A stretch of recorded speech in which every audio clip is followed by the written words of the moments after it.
Alors à présent, on va analyser un beat que j'ai uniquement composé avec des samples audio. On va faire ça en 2 vidéos. La première qui va être consacrée à l'écoute et à la déconstruction, à la décomposition du morceau pour que vous voyez un peu comment j'ai agencé tout ça. Et la deuxième où je vais vous montrer comment est-ce qu'on peut extraire le groove d'une boucle audio et comment est-ce qu'on peut appliquer un groove à tout un morceau. Donc dans un premier temps, je vous propose d'écouter un bout du morceau qui va être une boucle de 16 mesures. Et puis ensuite, on va voir comment j'ai construit tout ça.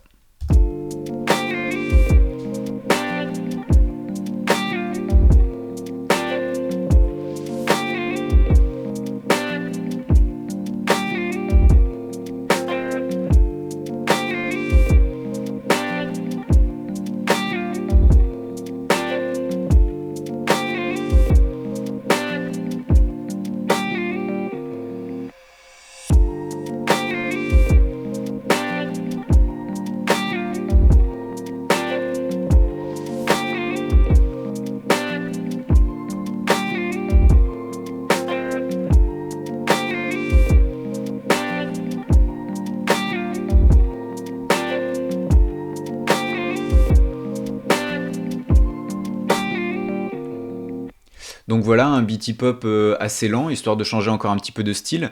Ce que je vous propose, c'est qu'on le réécoute, mais cette fois-ci élément par élément.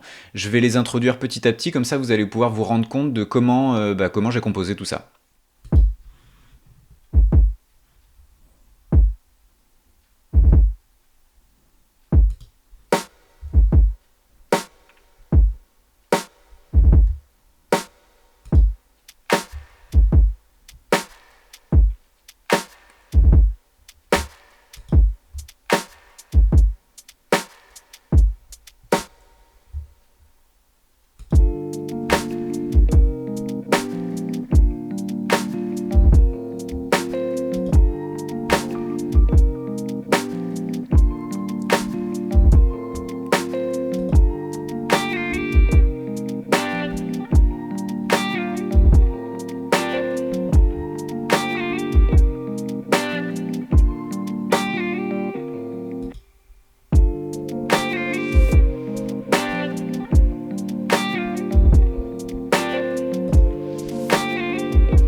Donc voilà tous les éléments qui composent ce beat, donc on peut les compter ensemble, il y en a 1, 2, 3, 4, 5, 6, 7, 8, 9 et 10 qui tournaient en même temps. Je vais pas forcément m'attarder sur le placement de chaque élément parce que j'ai quand même envie que vous laissiez libre cours à votre créativité et que vous fassiez pas un copier-coller de mon morceau parce que même vous allez vous retrouver bloqué quand vous allez essayer de construire vos propres morceaux à recopier tout simplement.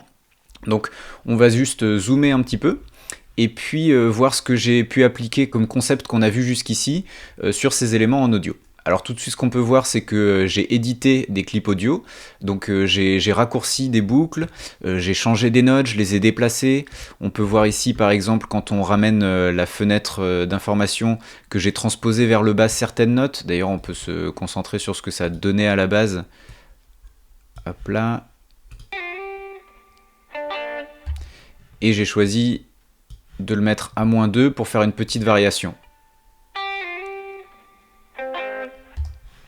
Donc voilà, c'est quelque chose qui tient vraiment du petit détail, mais qui donne de la vie au morceau. Et puis ça permet de ne pas utiliser bêtement la boucle, ça permet de lui donner une petite touche à soi. Si par exemple quelqu'un dans le monde décidait d'utiliser la même boucle, cette dernière note ne serait pas la même. Alors évidemment, j'aurais pu faire encore plus de changements, j'aurais pu m'approprier le sample complètement. Là, je l'ai pas fait, c'est un exemple concret, un exemple rapide, mais il faut savoir aussi qu'il n'y a aucun mal, à mon sens, à utiliser des samples qui existent déjà, surtout dans le hip-hop, c'est un petit peu la base du mouvement hip-hop, c'est-à-dire utiliser des bouts entiers de morceaux qui existaient pour créer quelque chose de nouveau. Donc il n'y a absolument aucun mal à faire des changements mineurs si ça participe à votre morceau, si ça participe à l'harmonie de votre morceau en fait. Alors maintenant que j'ai fini de vous donner mon avis personnel sur la question, on va se concentrer un petit peu plus sur le détail donc, de la composition. Donc vous voyez que j'ai commencé avec un kick ici, donc un kick et un snare. Ça on a déjà vu hein, quand on a composé en MIDI, ça donne très vite ça. C'est exactement le même système que la dubstep mais pas au même tempo. Donc par-dessus j'ai rajouté cette boucle de percussion qui contient un clap mais aussi des petits shakers à l'intérieur, donc on l'écoute toute seule. Donc quand on écoute les trois ensemble, ça donne ça.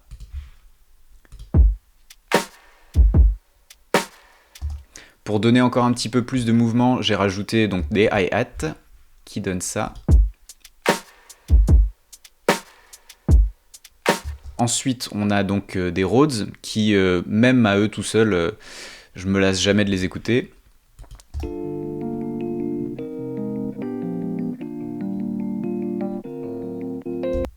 Donc on peut voir ici hein, que je les ai édités, j'ai changé les notes de fin parce qu'elles me convenaient pas dans l'ordre où elles étaient à la base. Du coup on écoute ce que ça donne ensemble, tout ça.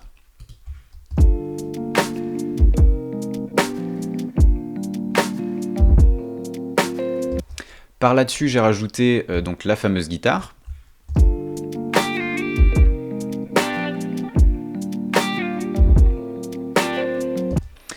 Alors en dessous on a quoi? En dessous on a un pad. Alors le pad j'ai un peu triché parce que je l'ai joué en MIDI et je l'ai resamplé pour avoir un ensemble qui est uniquement en audio. Donc on écoute le pad tout seul.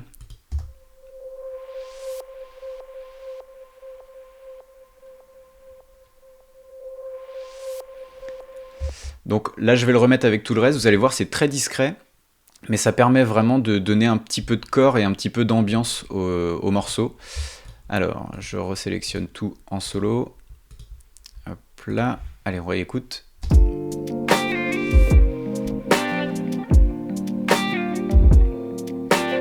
Et derrière, il nous reste juste le vinyle en fait. Alors le vinyle, on va l'écouter tout seul.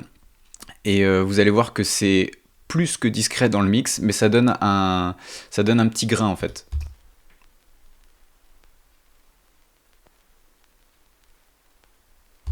Et donc maintenant, quand on écoute tout ensemble, ça vous donne ce qu'on a écouté juste avant.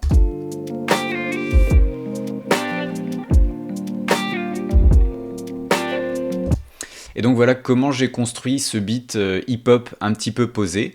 Dans la deuxième vidéo, je vais vous montrer comment est-ce qu'on peut extraire le groove, donc comme je vous disais, d'une boucle audio ou d'un sample audio. Et ensuite, je vais vous montrer comment on peut appliquer ce groove qu'on vient d'extraire à tout le morceau et pas uniquement à la piste auquel il appartenait à la base.